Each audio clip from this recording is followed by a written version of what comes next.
There is an address on Fifth Avenue, where one winter evening in 1904, 200 of New York's most carefully selected names arrived to witness what the family called a union and what the contracts called a consolidation. The street outside looked like any respectable block in that part of the city. Limestone facades, iron railings, gas lights casting their patient glow. But inside number 847, the mansion had been transformed into something closer to a stage set than a home. Every chandelier polished, every servant briefed, every guest screened at the threshold like a diplomatic envoy crossing a border. This was not simply a wedding. It was proof of arrival, proof of legitimacy, proof that new money could purchase what old money inherited, the silence of acceptance. But proof, it turned out, required paperwork. And paperwork has terms. And terms, once signed in private, have a way of becoming public at the worst possible moment. This is the story of a mansion that hosted the most expensive night of its owners' lives, a night designed to secure their place in society forever. What it secured, instead, was their ruin. The house survived the wedding. The family did not. And by the time the lawyers finished counting what was owed, the only question left was whether anyone had ever truly owned the place at all, or whether the place had always owned them. To understand what happened at 847 Fifth Avenue, you must first understand what New York society was in the first years of the 20th century, a machine for converting money into reputation and reputation into power.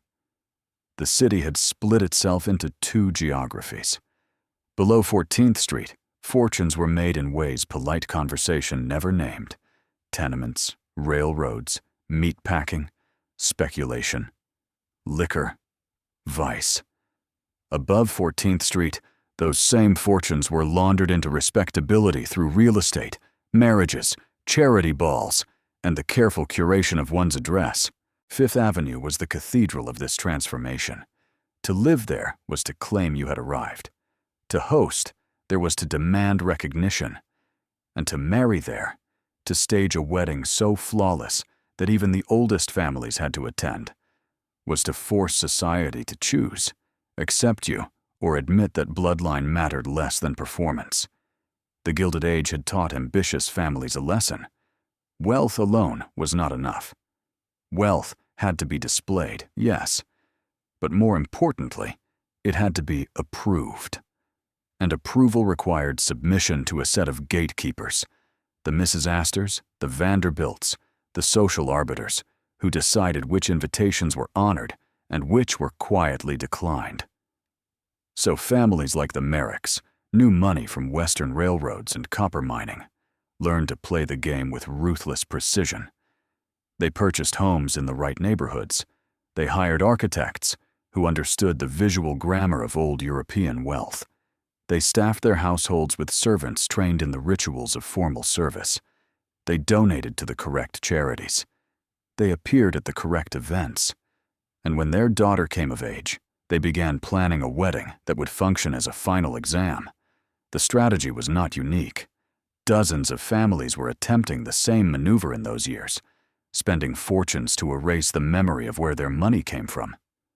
What made the Merricks different was their willingness to gamble everything on a single night.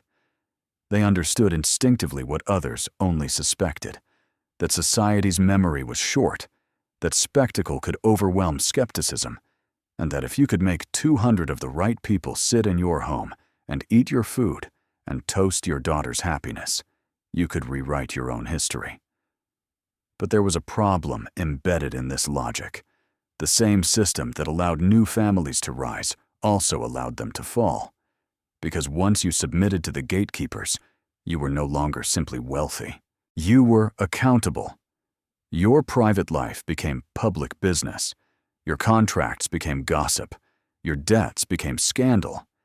And your children, your beautiful, educated, expensively dressed children, became assets that could be traded, leveraged, or sacrificed in the service of something larger than love.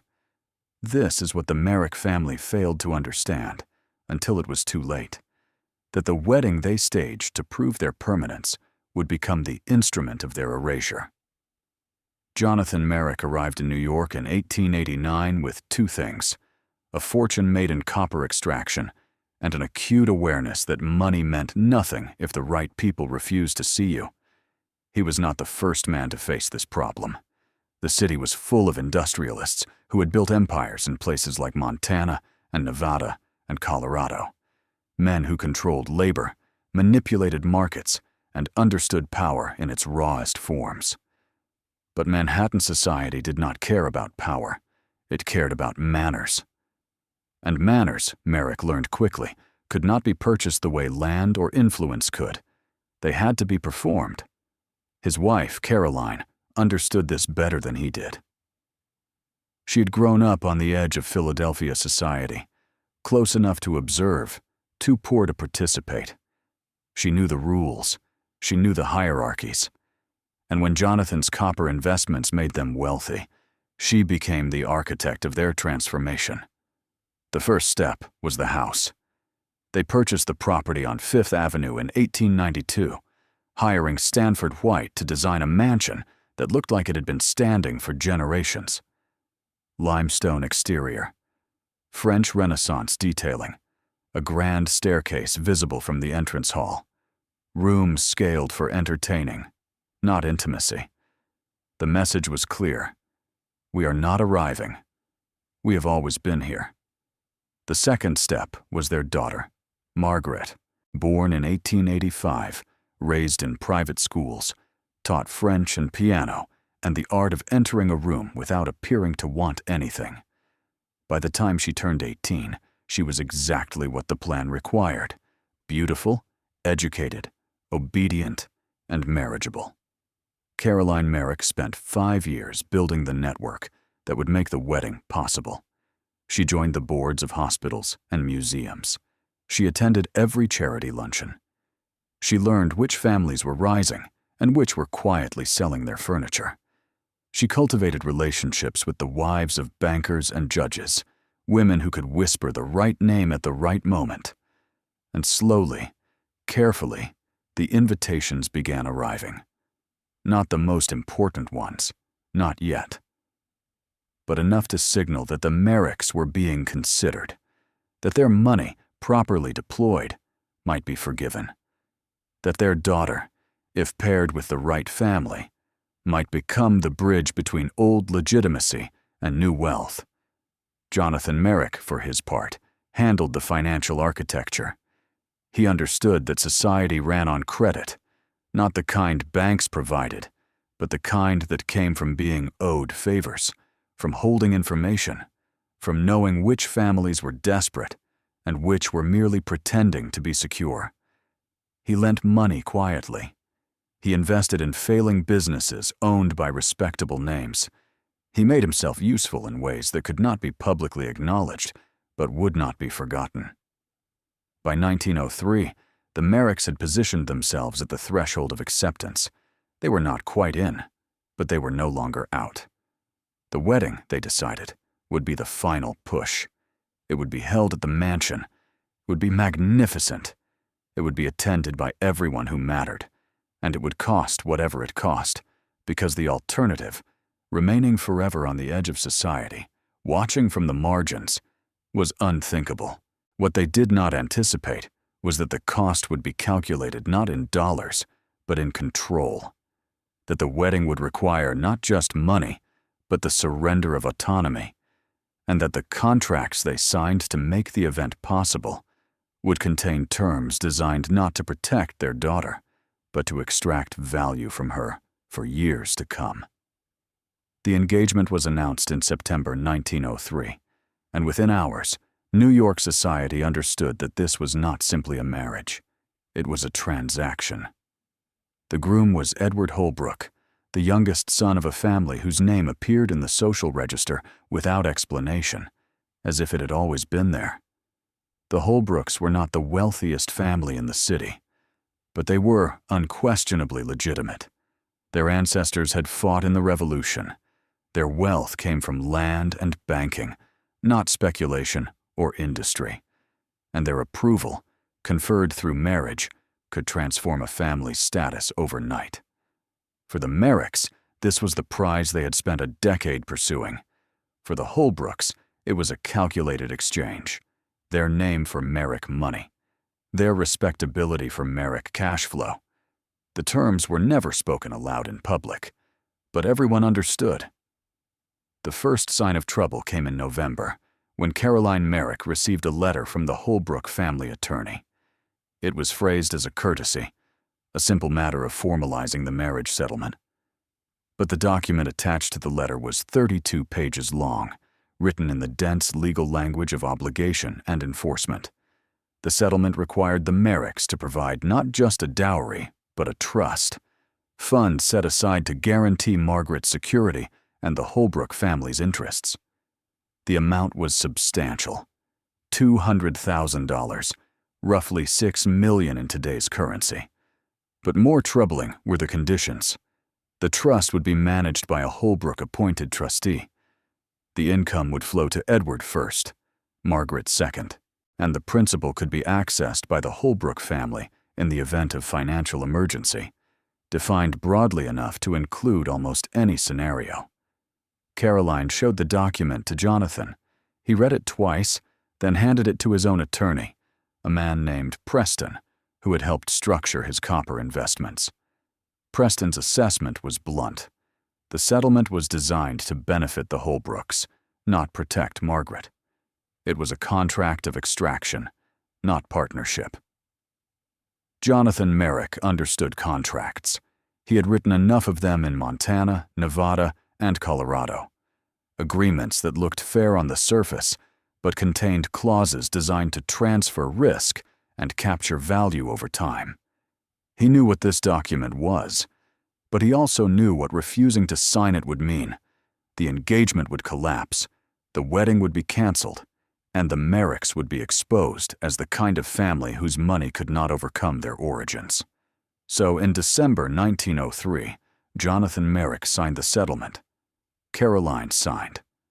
Margaret, who was 19 and had been told that love and duty were the same thing, signed without reading it. And the Holbrook attorney filed the paperwork with a Manhattan law firm that specialized in managing the financial architecture of society marriages. The wedding was scheduled for February 1904. Caroline Merrick began planning the event with the precision of a military campaign. Invitations were printed on heavy cardstock with engraved script. Caterers were interviewed. Florists were hired. Musicians were contracted.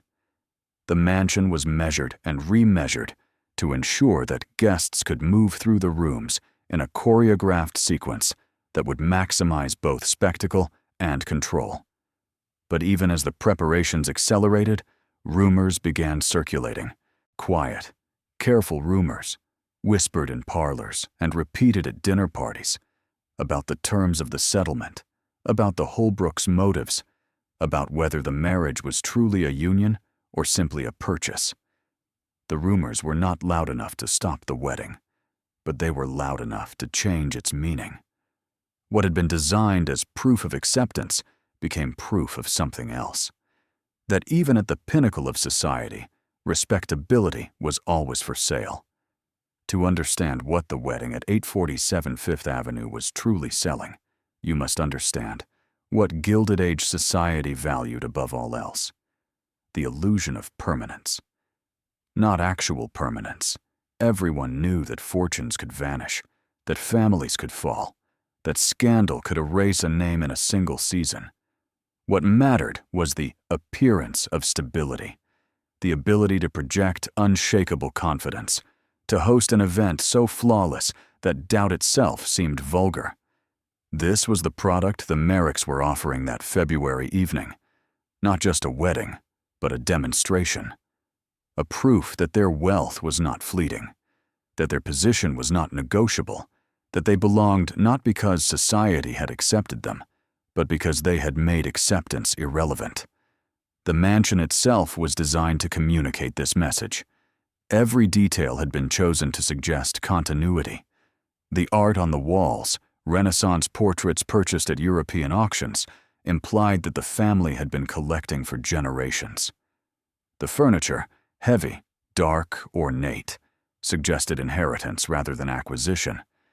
Even the staff had been selected for their ability to perform the rituals of service with the kind of invisible precision that made wealth look effortless. But the real product being sold that night was not visible in the rooms, or the food, or the flowers. It was the guest list. 200 names, carefully curated, each one a signal, each one a piece of evidence that the Merricks had not simply arrived, but had been admitted. That the gatekeepers of New York society had examined their credentials and found them acceptable. That the contract of respectability had been signed, witnessed, and filed. This was what made society weddings different from ordinary celebrations. They were not private events. They were public performances. The guests were not simply attendees. They were validators. Their presence was testimony. And their silence afterward, their willingness to speak well of the evening, to remember it fondly, to treat the Merricks as peers, was the actual transaction being negotiated. The Holbrooks understood this perfectly. They had spent generations learning how to extract value from their name. They knew that their presence at the wedding would be interpreted as endorsement, that their approval, however reluctant, however conditional, would carry weight. And they knew that this approval could be priced, leveraged, and converted into financial advantage. The marriage settlement was the mechanism, but the wedding was the theater. And theater, done well, could make even the most cynical audience forget they were watching a performance. Caroline Merrick had studied the great society weddings of the previous decade. The Vanderbilt wedding at the Breakers in Newport, the Astor Wilson wedding at Beechwood, the Whitney affair at their Madison Avenue mansion. She understood that these events functioned as coronations, moments when a family's status was not just displayed, but fixed, made permanent, turned into historical record. She wanted the same for her daughter, for herself, for the name Merrick. She wanted a night so perfect that it could not be questioned, so expensive that it demonstrated power, and so well attended that it became undeniable evidence of arrival. What she failed to account for was the cost of perfection, not the financial cost that could be calculated and paid, but the structural cost, the way that staging an event as proof of permanence required surrendering the very thing being proved, control. Because once you invite 200 witnesses into your home to validate your status, you are no longer simply a host.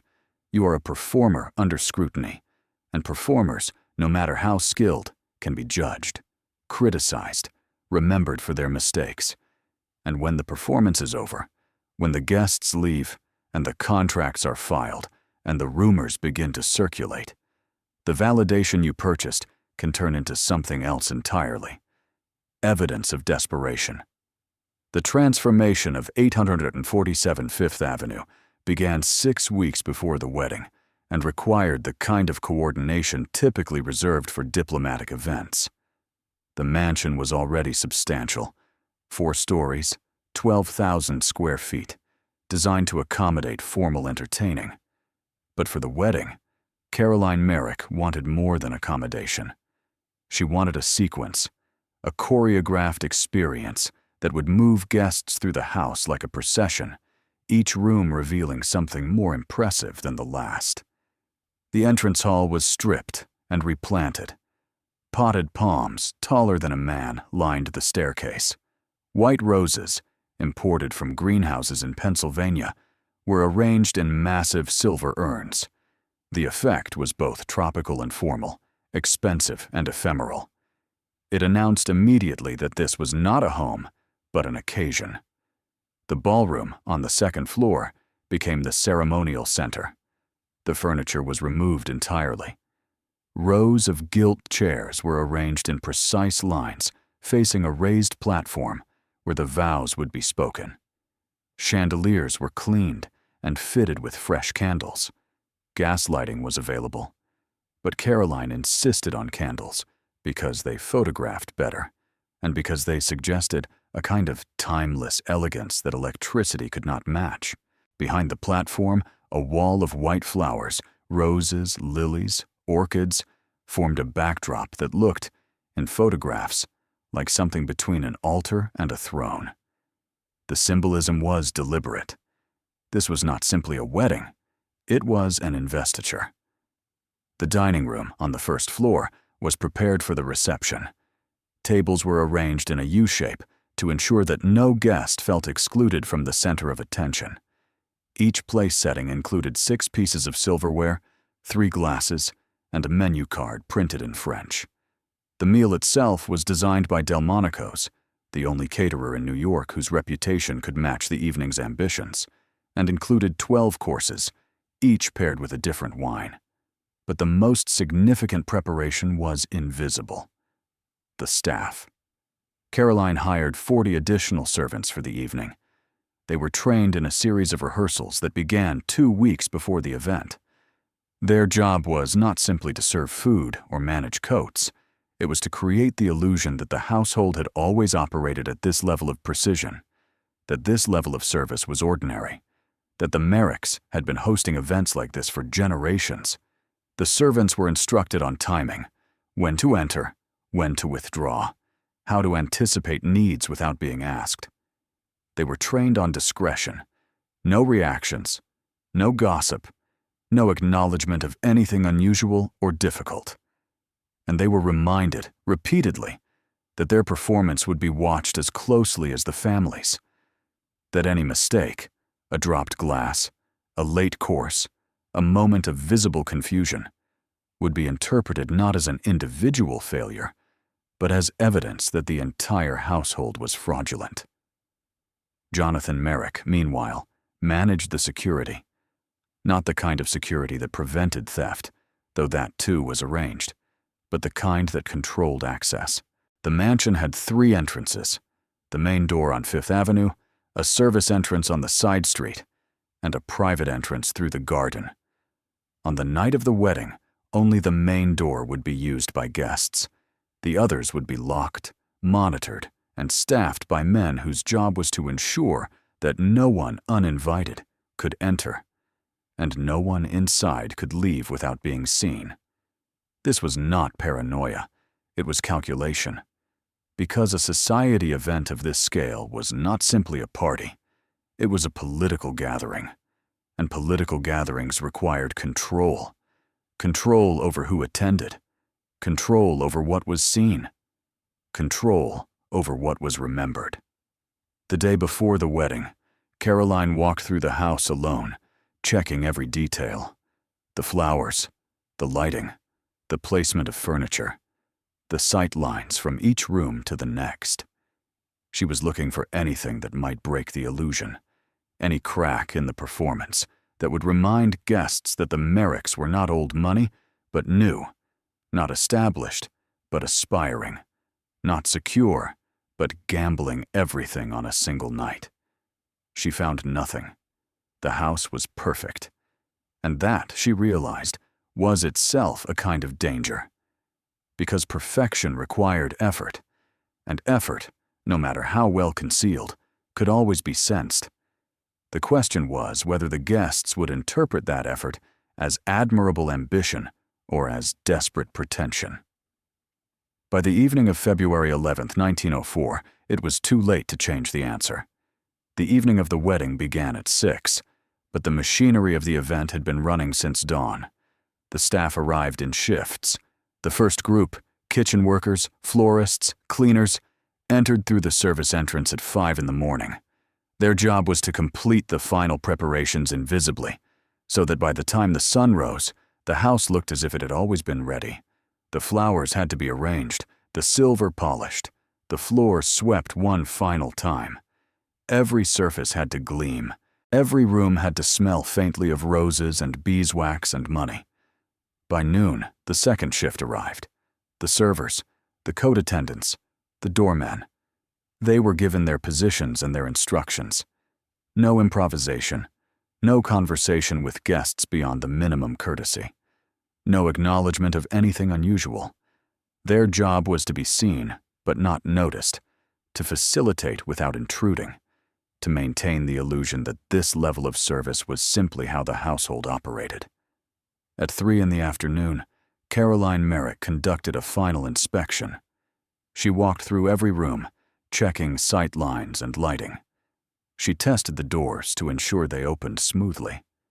She examined the flowers to ensure no petals had wilted, and she reviewed the seating chart one last time, making sure that no rival families had been placed too close together, that older guests had access to comfortable chairs, and that the Holbrooks would be positioned exactly where they needed to be, visible, honored, and under observation. The invitations had specified 6 o'clock, but the unwritten rule of society events was that arriving exactly on time suggested eagerness, which suggested need. The most secure families would arrive 15 to 20 minutes late. The Merricks had anticipated this. The schedule was designed with built-in delays, time for coats to be collected, for guests to admire the entrance hall, for the ceremony to begin only after everyone who mattered had been seen entering. The screening process at the door was handled by 2 men, a doorman who checked names against a master list, and a butler who escorted approved guests into the house. This was not simply security. It was theater. Each guest's arrival was a small performance. They stepped from their carriage, crossed the threshold, and entered a space where they would be watched, assessed, and remembered, where their approval, or lack of it, would be noted and interpreted. Inside, the flow of movement was controlled with precision. Guests arrived in the entrance hall, where they could see the grand staircase and the first glimpse of the floral arrangements. Then they were guided upstairs to the ballroom, where they took their seats for the ceremony. After the vows, they descended to the dining room for the reception. The sequence ensured that no one could wander, that no one could explore the private rooms of the house, that every moment of the evening was choreographed and witnessed. The ceremony itself was brief. Margaret Merrick, in a white silk dress commissioned from a Parisian atelier, entered on her father's arm. Edward Holbrook waited at the platform, flanked by his brothers. A minister, chosen because he officiated at the most prestigious Episcopal church in the city, led the vows. The words were traditional, the meaning negotiable. Margaret promised to honor and obey. Edward promised to protect and provide. And 200 guests bore witness to promises that, in the legal language of the marriage settlement, meant something entirely different than they sounded. After the ceremony, the real work of the evening began. The reception. This was where society marriages were truly made, not in the vows, but in the conversations afterward, the toasts, the laughter, the careful observations about who attended, who sat where, who spoke to whom. This was where reputations were adjusted, where alliances were formed, and where the Merricks would learn whether the evening had achieved its purpose. Caroline Merrick moved through the dining room with practiced ease, stopping at each table to greet guests, to accept congratulations, to perform gratitude without appearing desperate for it. Jonathan stood near the entrance, positioned to see everyone who arrived and departed. Margaret and Edward sat at the center table, smiling on command, speaking only when spoken to, aware that they were not simply newlyweds, but exhibits. The meal progressed through its 12 courses with mechanical precision. Oysters, consommé, lobster, filet of beef, roast duck, sorbet, cheese, fruit, dessert. Each course paired with wine, each wine selected to signal not just taste, but expense. And between courses, toasts, speeches, carefully worded performances of approval delivered by men and women, whose presence was itself the validation the Merricks had paid for. But even as the evening unfolded with apparent success, a different transaction was being completed in a room most guests never saw. In Jonathan Merrick's study on the 3rd floor, Preston, the family attorney, met with the Holbrook trustee to finalize the paperwork. The marriage settlement had been signed in December, but the trust itself required additional documentation. Accounts had to be opened, assets had to be transferred, legal titles had to be recorded. And all of this had to happen before the night ended, because the settlement's terms were clear. The funds were not Margaret's until the marriage was legally consummated and the financial obligations were met. Preston later described the meeting as cordial, but cold. The Holbrook trustee, a banker named Aldrich, treated the paperwork as routine. He did not ask about Margaret's preferences or her future. He asked about liquidity, about asset valuation, about whether the Merrick fortune could support the trust without jeopardizing other obligations.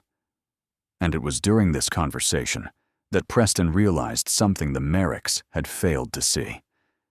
The marriage settlement was not simply a contract to provide for Margaret. It was a mechanism to secure access to the Merrick fortune.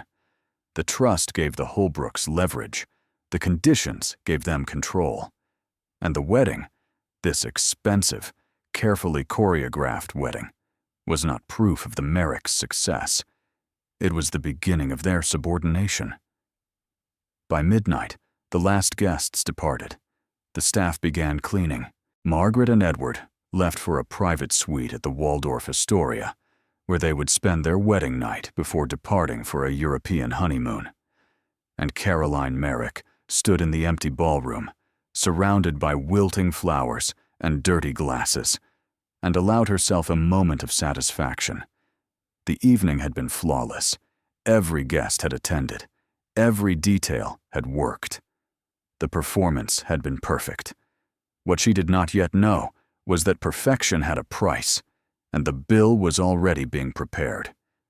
If you had stood outside 847 Fifth Avenue on the evening of February 11th, 1904, you would have seen a house transformed into something between a cathedral and a fortress.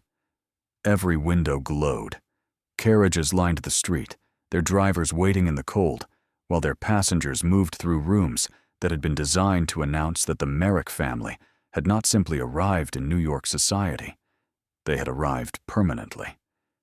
Inside, the evening felt less like a wedding than a coronation. Guests entered through doors held open by liveried doormen who checked names with the precision of bank clerks handling deposits. The entrance hall smelled of white roses and candle wax and something harder to name, the particular scent of new money performing old rituals. Women in silk and diamonds moved carefully up the staircase, aware that every step was being watched, every detail assessed. Men in black tailcoats clustered near the base of the stairs, speaking in low voices about markets and appointments and the subtle calculations of who had been invited and who had not. The ballroom on the second floor had been stripped of anything personal. It was a stage now, not a room. The chairs faced forward in perfect rows. The chandeliers cast warm light that softened faces and flattered jewels. And at the front, on a raised platform, backed by a wall of white orchids and roses, Margaret Merrick stood beside Edward Holbrook and spoke vows that had been written centuries ago by people who understood that marriage was never simply about love. The ceremony lasted 20 minutes. The minister's voice carried across the silent room. Margaret's responses were clear, but quiet. Edward's were confident, and when the final words were spoken, "I now pronounce you husband and wife," the applause that followed was not enthusiastic. It was something more valuable, correct. This was what success looked like in Gilded Age society. Not passion, but approval. Not excitement, but acknowledgement. The guests were not celebrating a love story. They were witnessing a transaction and confirming that the terms were acceptable. After the ceremony, the guests descended to the dining room, where the reception had been arranged with the kind of precision usually reserved for state dinners. Tables set with French porcelain, menus printed in script, wine glasses arranged in ascending order of size.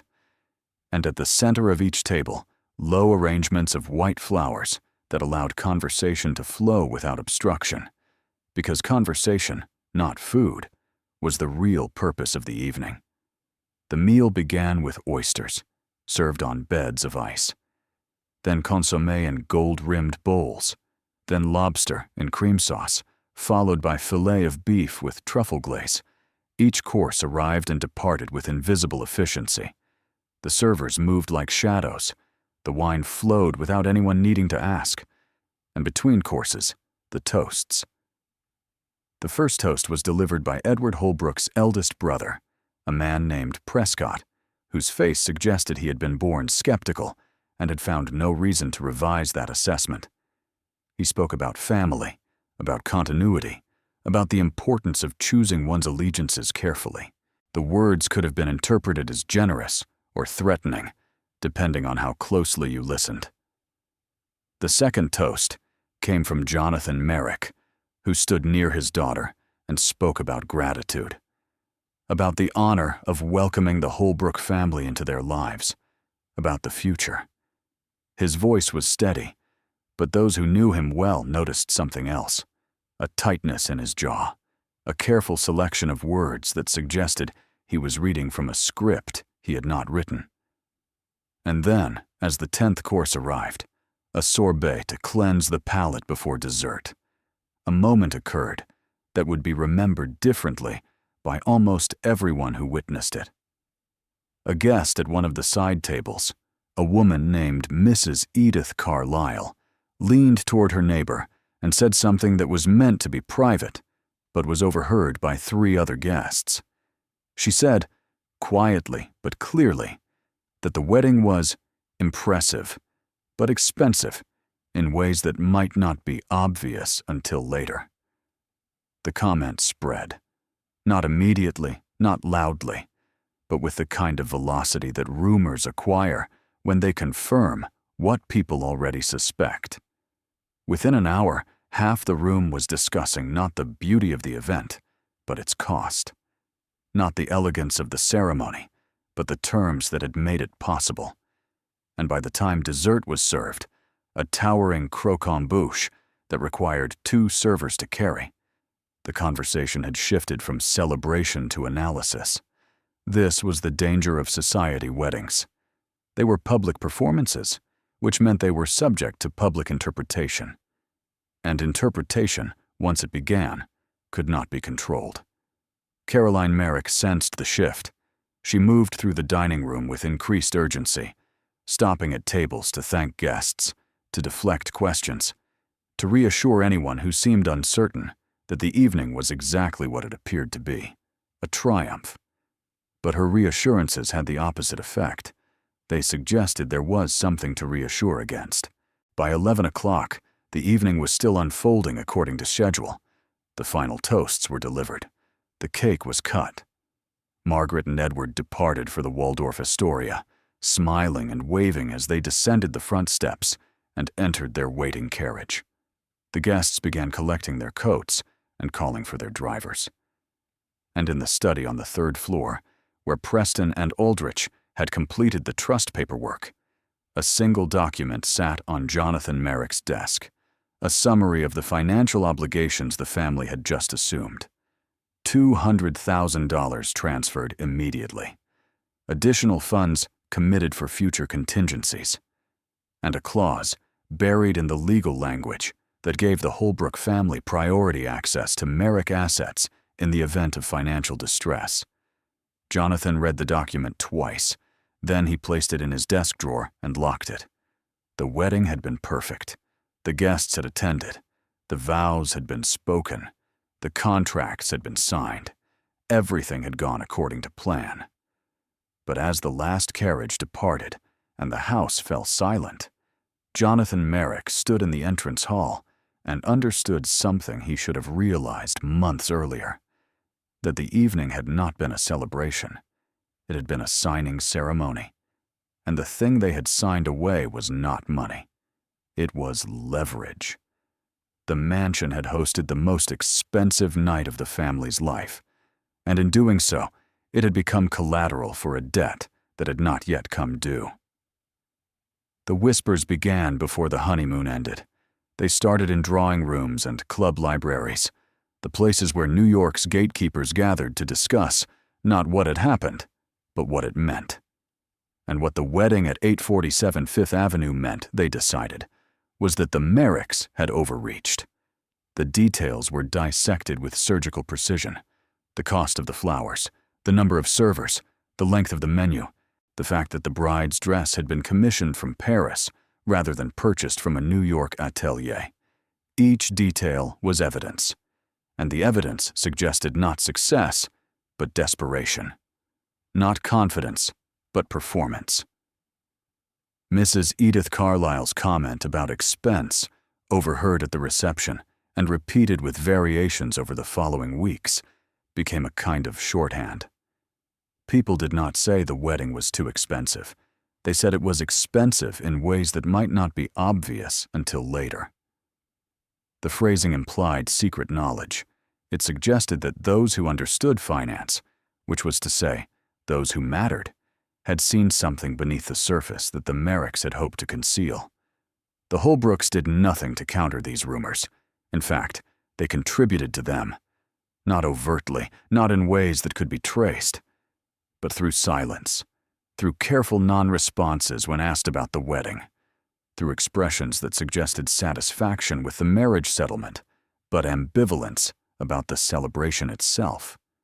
And slowly, over the spring of 1904, the interpretation solidified. The wedding had not been proof of the Merricks' arrival. It had been proof of their vulnerability. They had spent a fortune to secure acceptance, which meant acceptance had not been given freely, which meant, in the calculus of society, that they were still outsiders, pretending to be insiders. This shift in perception had immediate consequences.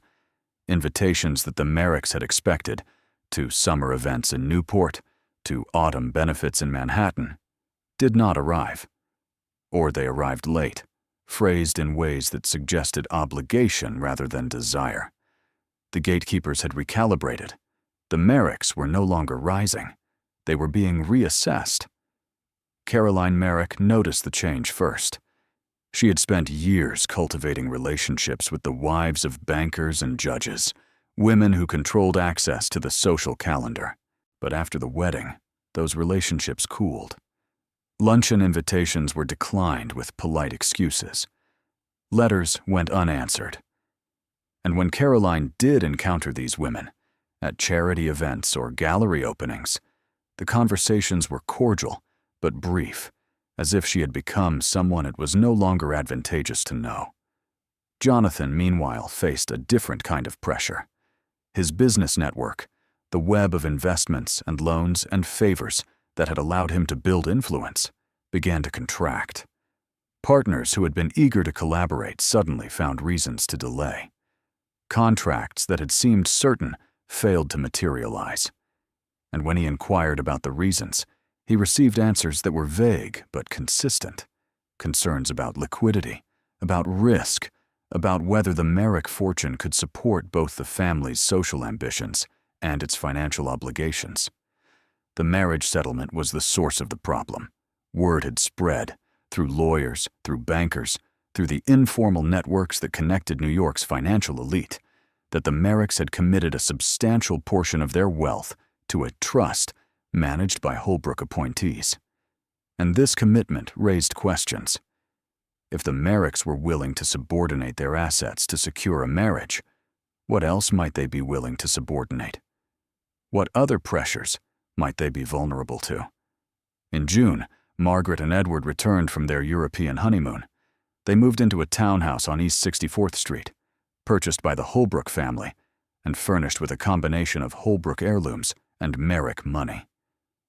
Margaret wrote to her mother weekly, describing her new life in careful, cheerful language that suggested everything was fine. But Caroline, reading between the lines, sensed something else. Constraint. Supervision. The feeling of being observed and assessed.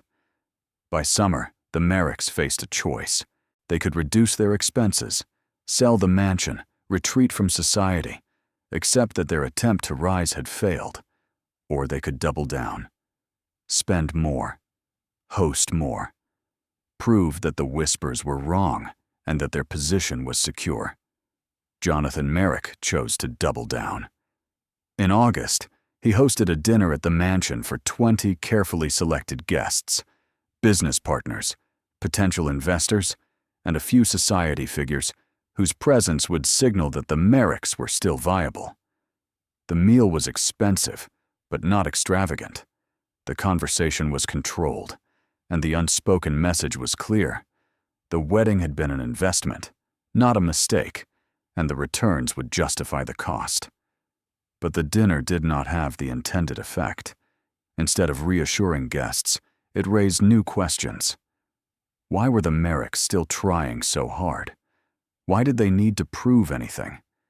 And if their position was secure, why did they seem so concerned about appearances? By autumn, the financial pressure had become acute.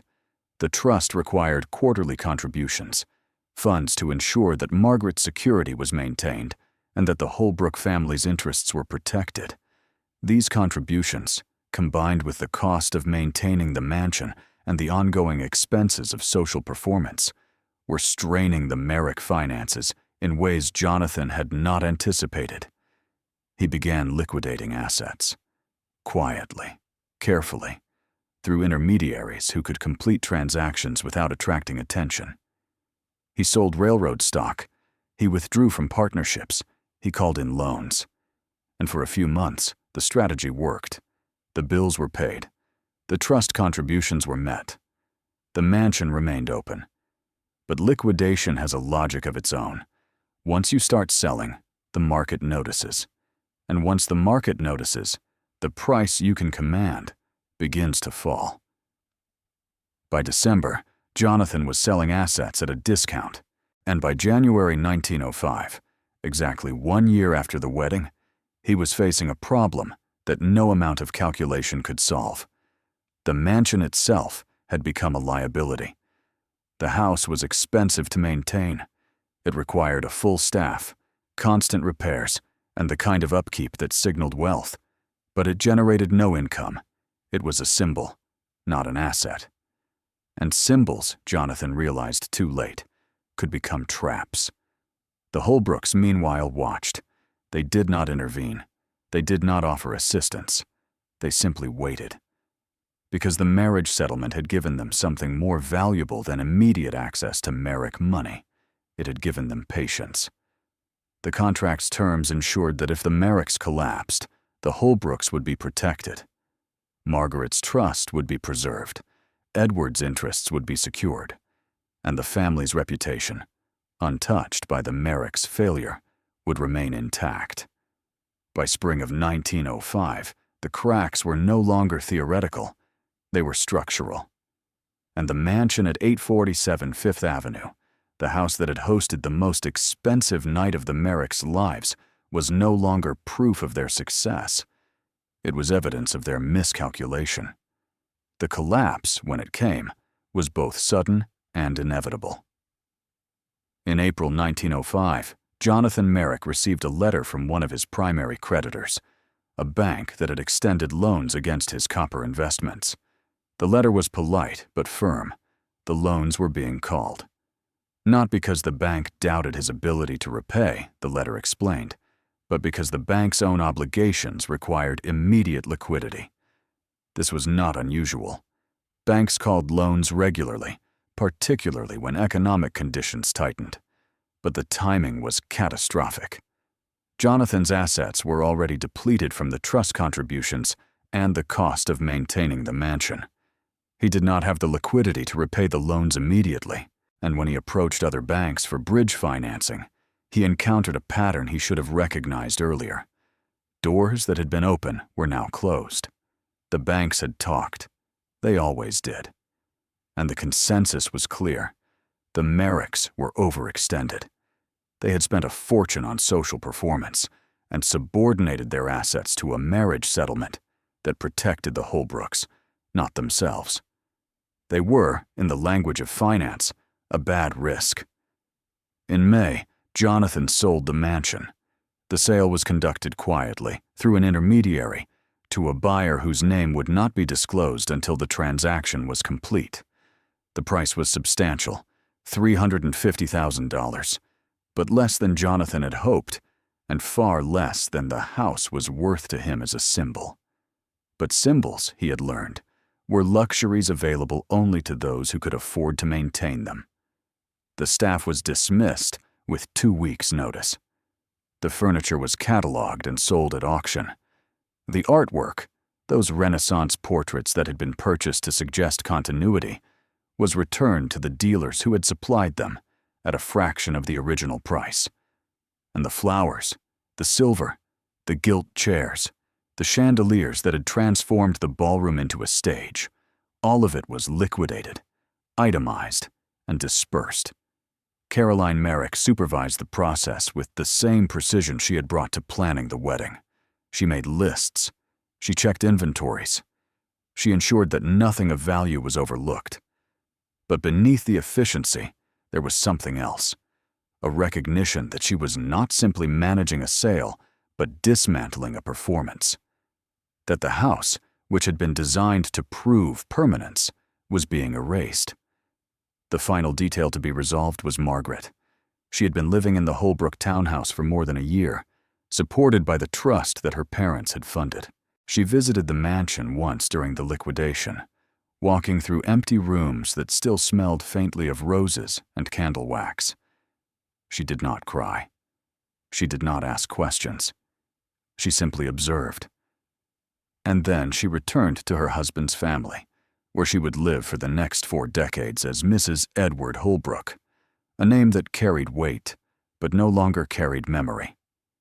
The buyer of the mansion was revealed in June, a banking syndicate that planned to convert the property into professional offices.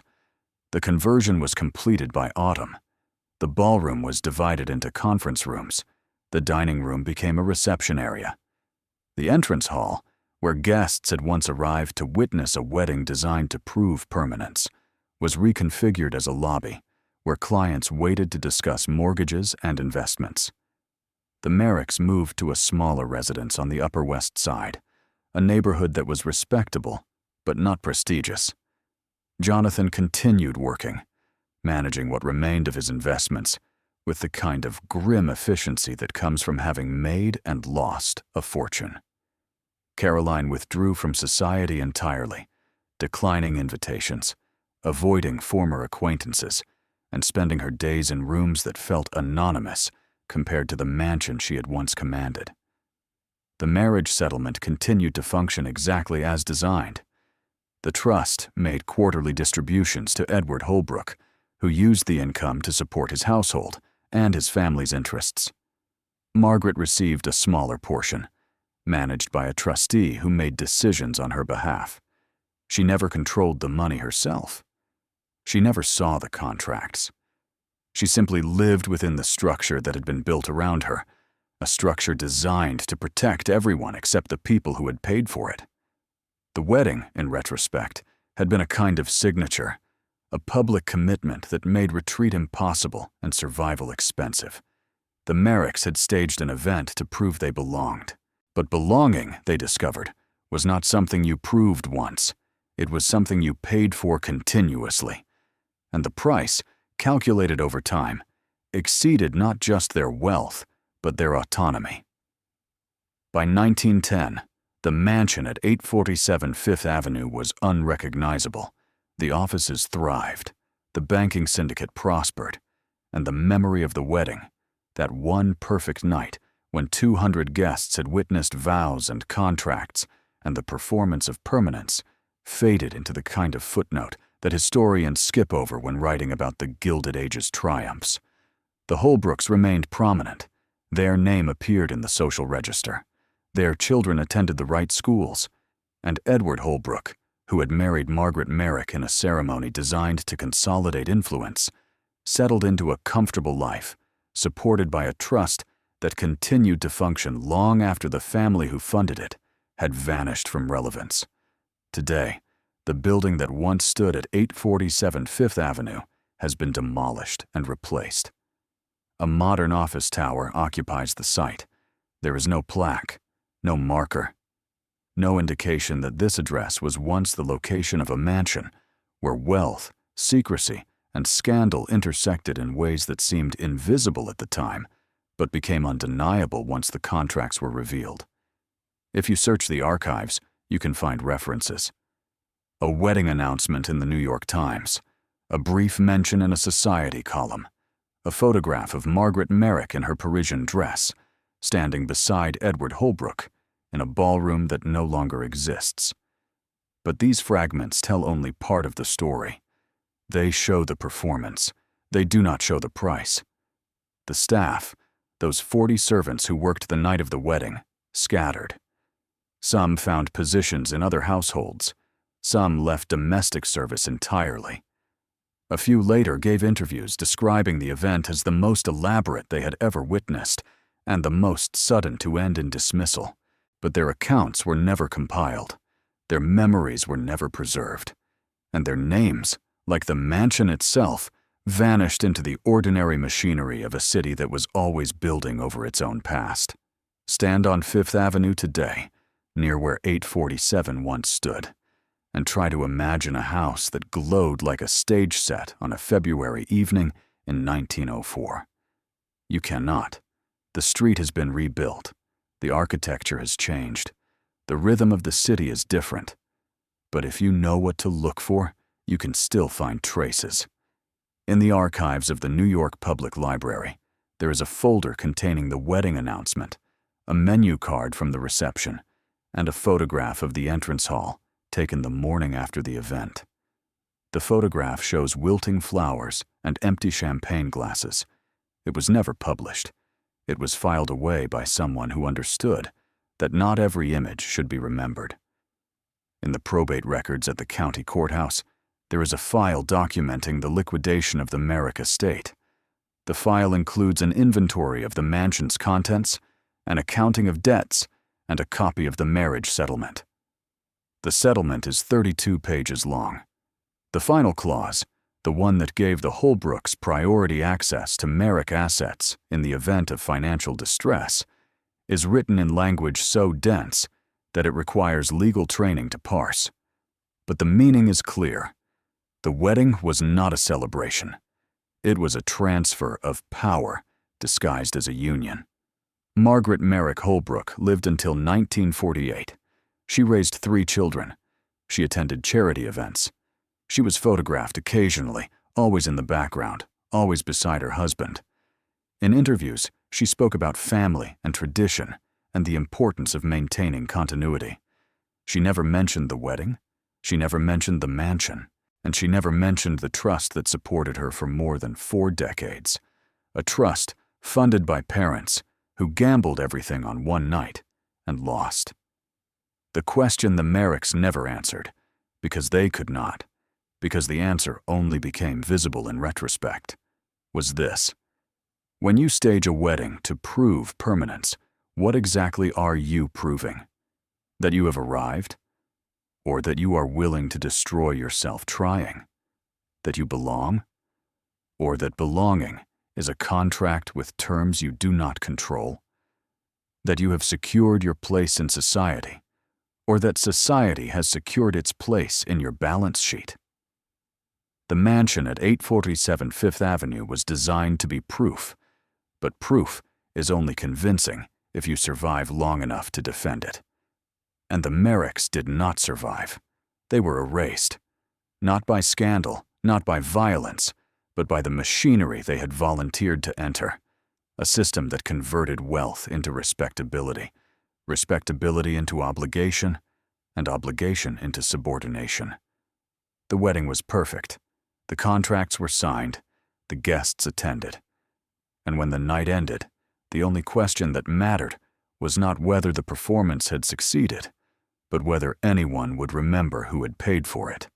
Stand on Fifth Avenue today, and the answer is obvious. The building is gone. The family is forgotten.